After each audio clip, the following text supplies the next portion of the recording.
با مسئله مهمی روزپوشخوری اویله‌ها سبب و عامل‌های آن تاثیر ابیکتیوی و سوبیکتیوی به زندگی یکجایی زن و شوهر باید برابری زیرساختارهای وزارت عدلیه، مقامات محلی و مسئولین جماعت و کمیته محله‌ها کاربری نمایند و در بین اهالی خصوصا جوانان کارهای تشویقاتی و ترغیباتی را راه‌اندازی نمایند. از جانب مسئولین ثبت اسناد حال شهروندی شهر نایه‌ها هر ماه سبب‌های جداشوی اویله‌ها تحلیل کرده می‌شود.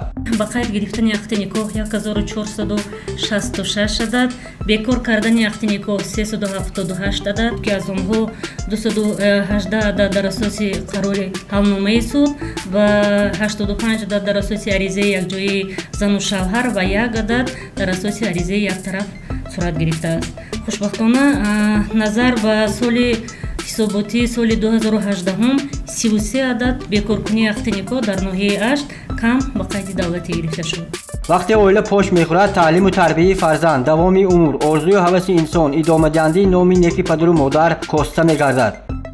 اشماری عمومی بیکار کردن یخت نکاح 343 نفر فرزندان نابالغ از مهر و محبت یک طرف دور ماندند.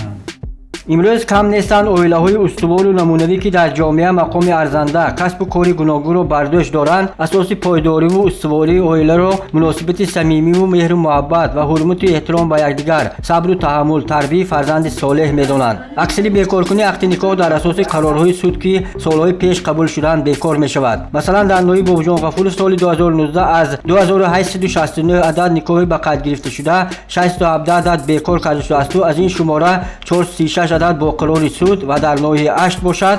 چنانه که از تحلیل ها برمی آید سبب‌های اساسی بیکار کردن یخت نکاح این پیش از همه آماده نبودن جوانان به حیات اویلوی، دخالت شخصان سیوم به حیات اویلوی نوجوانان، مایپرستی، وابستگی اقتصادی جوانان از پدر و مادر، بی‌فرزندی. اویله تاجیکان اویله ملی ما در برابر استقبال ارزش‌های عمومی بشری باید در زمینه سنت‌های دیرینه خلق تاجیک باید تشکل یابد تا که پایدار و استوار باقی ماند.